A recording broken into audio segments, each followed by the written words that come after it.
Yeah, it's the climate change thing, right? Like where they used to go like, oh well, we have to show both sides, even though the side that accepts that climate change is real is like all the scientists that cover climate in the entire world, and the guys that don't are like oil company shills who have like no credentials at all.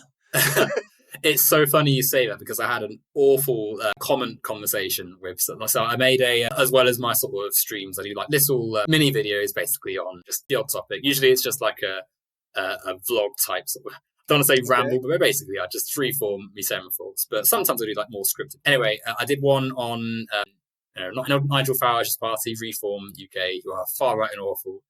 They've taken over Lincolnshire Council, which is a county on the East Coast, one of the most flood hit places in the country, basically projected to be like underwater if things, well, because it floods so often, like it's all just marshland, and naturally because our country is very badly organised, we just built all this stuff on it, and you're not invested in proper flood defences. Anyway, the flood committee they had's been shut down by their council, which is now controlled by Reform, who are funded by the oil companies you just mentioned. I made a video on this. I eventually basically said, they're not good, bad for the climate, bad for people. Some guy showed some of the comments, and he's like, you're just accepting what the media have told you to.